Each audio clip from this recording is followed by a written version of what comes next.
दोस्तों, आज मैं अपने एपिसोड साहित्य सुनकर सौमित्र में भारतीय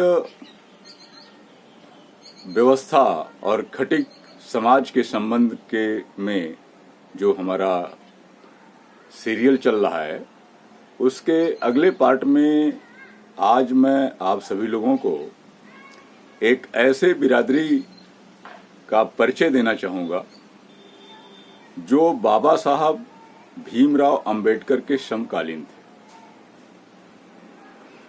और दिल्ली में ही रहते थे।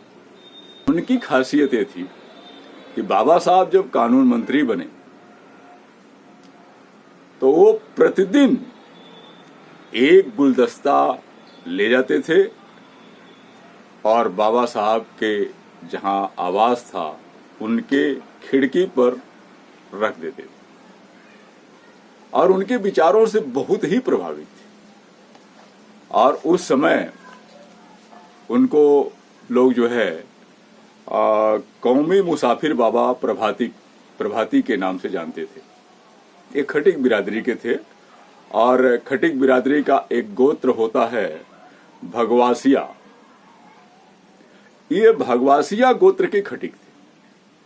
हालांकि आज इस सबका बहुत ज्यादा वैल्यू तो नहीं है, फिर भी कहीं कहीं इसकी आवश्यकता पड़ जाती है। और तमाम विद्वानों ने बताया है कि खटिक बिरादरी के करीब 1100 या 1800 तक गोत्र हुआ करते हैं।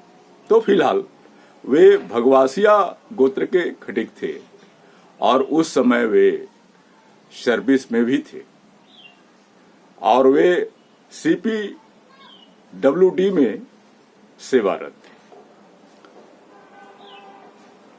मुसाफिर बाबा प्रभाती बाबा साहब के विचारों से इतना प्रभावित थे और उनको समर्थन करते रहे और वे कहते थे अपने बिरादरी के लोगों से, अपने खटिक बिरादरी के लोगों से दिल्ली में, और वो दिल्ली के ही रहने वाले थे। वो कहते थे कि अपने बच्चों को अच्छी शिक्षा दो, उनको नशा से दूर रखो, शिक्षा पर ध्यान दो और इन सारी चीज पर जो बाबा साहब का संदेश है, शिक्षित बनो, संगठित हो और संघर्ष करो। बाबा प्रभाती भी यही लोगों के बीच में अपना संदेश बांटते थे और बाबा साहब के पक्के मुरीद थे और उनके संदेशों को दिल्ली वासी खटिकों के बीच में पहुंचाते रहे और उनके योगदान पर चर्चा करते रहे। और इसलिए भी लोग प्रभावित थे बाबा साहब से कि बाबा साहब ही एक ऐसे व्यक्ति रहे जो सबसे पहले 1931 में जातीय आधार पर गणना कराए पूरे भारत का, और उसमें SC, ST, OBC यानी दलित समाज, आदिवासी समाज और जो पिछड़ा हुआ कौम है उनकी क्या व्यवस्था हो सके। हालांकि मुख्य उद्देश्य उनका यह भी था कि इसी बहाने जो हमारे देश में 25% दलित हैं उनका भी गणना हो जाए। और इस गणना के तहत बाबा साहब ने अंग्रेजों के सहयोग से जो गठन किया था समिति, और उसमें उन्होंने 3 चीज मुख्य रूप से रखी थी साथ में कि व्यक्ति शिक्षा से पिछड़ा हो और सामाजिक स्तर पर पिछड़ा हो। धन की कोई बात नहीं थी। जो सामाजिक और शैक्षणिक स्तर पर पिछड़ा है वह असली आरक्षण का प्रतिभागी है, उसे आरक्षण मिलना ही चाहिए।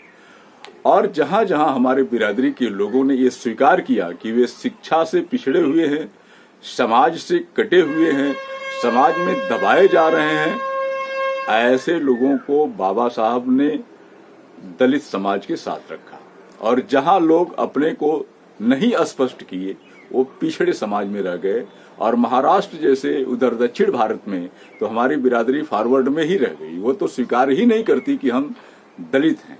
कारण है कि मनुवादी व्यवस्था के तहत भी उन्हें कुछ विशेष सुविधाएं, यानी लोगों में आने जाने का थोड़ी सुविधा उनको प्राप्त थी। इसलिए वे जहां स्वीकार नहीं किए वहां वे फॉरवर्ड में गए, जहां थोड़ा सा स्वीकार किए वहां वो पिछड़े समाज में रहे, और अन्यत्र जहां पूरी तरीके से अपने को मान लिए कि हम शिक्षा के स्तर पर और सामाजिक स्तर पर बिल्कुल निचले पायदान पर हैं, हमें दबाया जाता है, वहां बाबा साहब ने उनको दलित समाज में रखा। तो मुसाफिर बाबा प्रभाती जी इस चीज से काफी प्रभावित थे और अपने समाज में यह संदेश देना चाहते थे कि हमें बाबा साहब की बातों को मान करके आगे बढ़ना चाहिए, शिक्षा और संगठन में आगे बढ़ना चाहिए, तभी हमारा कल्याण होगा। और इसी के साथ बाबा प्रभाती का जो जन्म दिवस है वो 3 अप्रैल है और दिल्ली में लोग इनको काफी अच्छे ढंग से याद करते हैं। हमें आपको भी जानना चाहिए। इसी के साथ मैं अपनी बातें ही स्थगित करता हूं। आप सभी को बहुत बहुत धन्यवाद।